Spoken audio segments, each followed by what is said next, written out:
In 480 BC, 300 men stood in a mountain pass and chose to die, not because they had to, because a word mattered more than their lives.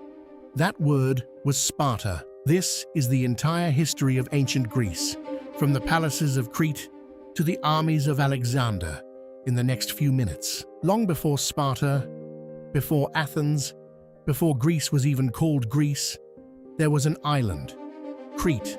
Around 3000 BC, a civilization rose here that left no armies in the history books, only ruins so strange, so advanced, that when they were rediscovered thousands of years later, archaeologists thought they'd found the mythical labyrinth of King Minos himself. The Minoans built palaces without walls, no fortifications, no defenses, because for over 1,000 years, they didn't need them. They controlled the sea. Their ships carried pottery, olive oil, and bronze across the Mediterranean, turning Crete into the richest and strangest culture of the ancient Aegean. Their frescoes show something almost unheard of in the ancient world. Women as priestesses, bull-leaping athletes, dolphins painted mid-leap across palace walls. Then, around 1600 BC, a volcano tore the nearby island of Thera apart. Some historians believe the shockwave, the ash, the tsunami that followed, crippled Minoan civilization beyond recovery. Within 2 centuries, a new power had risen on the mainland, and it would finish what the volcano started. The Mycenaeans were nothing like the Minoans. Where Crete built palaces of art, the mainland built palaces of war, massive stone walls, so enormous that later Greeks believed only giants, the Cyclopes, could have built them. This was the world of Agamemnon, of Achilles, of the war that would echo through Western literature for 3,000 years. Around 1200 BC, according to legend, a Mycenaean coalition sailed across the Aegean to lay siege to a city in Anatolia, Troy. Whether the Trojan War happened exactly as Homer described it, historians still debate, but archaeology tells us this much is true. A city at that location was burned to the ground around that exact time. And then, something far stranger happened. Not just Troy, but nearly every major civilization in the Eastern Mediterranean collapsed within the span of a single generation. Historians call it the Bronze Age collapse. Cities burned. Trade routes vanished. Writing itself was forgotten. Greece fell into a darkness that would last 400 years. For 4 centuries, Greece went quiet. Population collapsed. Cities emptied. The art of writing disappeared so completely that when Greeks began writing again, they had to invent a new alphabet. But in that darkness, something new was forming. Not one great kingdom this time, but hundreds of small, independent city-states. The Greeks called them poleis, each with its own government, its own laws, its own identity. 2 of these small cities would eventually rise above all the rest. One built its power on the sword, the other on the mind. Their names were Sparta and Athens. Sparta built a society around a single purpose: war. At age 7, Spartan boys were taken from their families and enrolled in a brutal training system called the agoge. They were underfed on purpose to teach them to steal, beaten on purpose to teach them to endure pain without a sound. By adulthood, a Spartan man was not a citizen in the way Athens understood the word. He was a soldier, full stop, for life. Even Spartan women were raised differently than anywhere else in Greece, trained in athletics and given more independence, because Sparta believed strong mothers raised strong soldiers. The result was the most feared infantry in the ancient world, the hoplite phalanx, a wall of shields and spears that for centuries almost no army in Greece dared to face head-on. While Sparta built warriors, Athens built something the world had never seen before. Around 508 BC, a reformer named Cleisthenes tore apart the old aristocratic order and gave political power directly to the citizens. Not a king, not a council of nobles, the people themselves. Any male citizen could stand in the assembly and vote. They called it democratia, rule by the people. It was flawed by modern standards. Women, slaves, and foreigners were excluded entirely. But for the ancient world, this was radical.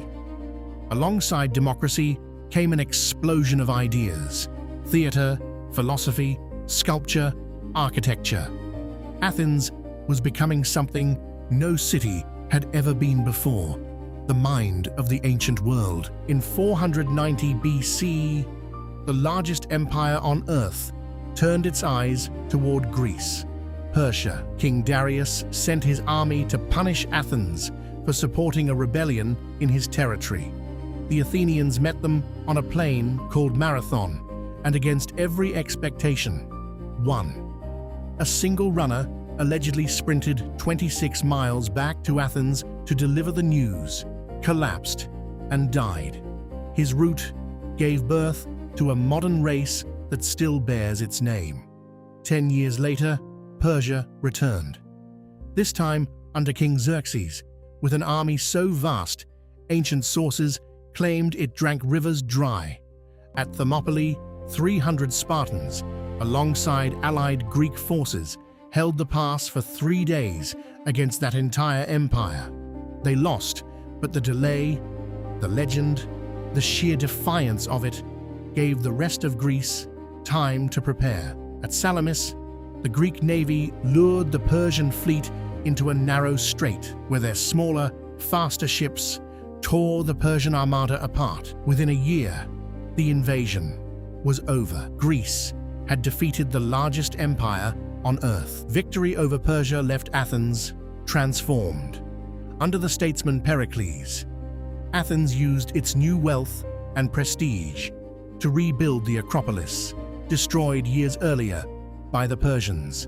The result was the Parthenon, a temple to Athena so architecturally precise that its columns curve almost imperceptibly, to correct for optical illusion.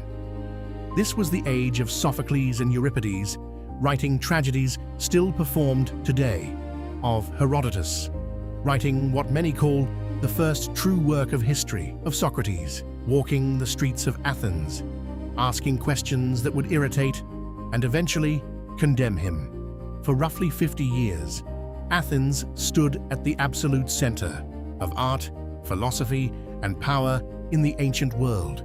It would not last. Two powers, one Greece, was never going to last. Athens ruled the sea, Sparta ruled the land, and in 431 BC, the tension finally broke. The Peloponnesian War would consume Greece for 27 years. Pericles' strategy was simple: let Sparta ravage the countryside, while Athens' walls and its navy kept the city safe. Then, a plague broke out inside the crowded city walls. It killed a quarter of the population, including Pericles himself. Without his steady leadership, Athens made increasingly reckless decisions, including a disastrous invasion of Sicily that destroyed much of its fleet. In 404 BC, Sparta, backed by Persian gold, finally starved Athens into surrender. The Golden Age was over, and Greece, exhausted by decades of war, was about to become vulnerable to a threat from the north it never saw coming. Even as Athens crumbled politically, its greatest export was just beginning. Socrates spent his life questioning everything: virtue, justice, knowledge itself, until Athens, blaming him for corrupting its youth, sentenced him to death. He accepted the sentence and drank the poison himself, rather than flee. His student Plato founded the Academy and asked one of the most enduring questions in philosophy: what is the difference between the world we see and the world that truly is. Plato's own student, Aristotle, would go on to write foundational texts on logic, biology, ethics, and politics, and would personally tutor a teenage prince in Macedon, who was about to change the map of the known world forever. While Athens and Sparta bled each other dry, a kingdom to the north was rising, Macedon.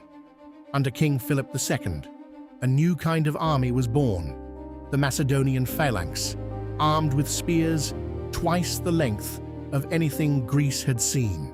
City by city, Philip absorbed the exhausted Greek states into his growing kingdom. In 338 BC, at the Battle of Chaeronea, he crushed the last major resistance and united Greece under Macedonian rule. Philip had a son tutored personally by Aristotle himself. That son was about to inherit and unleash the largest army Greece had ever built. In 336 BC, at just 20 years old, Alexander became king. Within 13 years, he would conquer more territory than any person in history had ever conquered before him. He crossed into Persia and at Gaugamela defeated an army several times the size of his own. He marched into Egypt, where priests declared him a living god. He pushed as far as India, refusing to stop until his own exhausted army finally refused to march any further. By the time he turned back, his empire stretched from Greece to the Himalayas. In 323 BC, in Babylon, Alexander died. He was 32 years old. His empire, with no clear heir, shattered within years into rival kingdoms. But something Alexander had spread across 3 continents survived him completely. Greek language, Greek art, Greek philosophy. Historians call the centuries that followed the Hellenistic Age, an age where Greek culture fused with Egypt, Persia, and India and reshaped the ancient world forever. From painted palaces on Crete to the phalanxes of Sparta, from the birth of democracy to the conquests of Alexander. Ancient Greece did not just build an empire, it built the foundation of Western civilization itself. Its philosophy still shapes how we think. Its democracy still shapes how we govern. Its stories still shape how we dream. That's the entire history of ancient Greece. Every era, every empire, every name that shaped it, brought back to life. If a channel like this deserves to exist, subscribe to Century Canvas and tell me down in the comments which civilization I should reconstruct next. History isn't gone. It's just waiting to be seen again.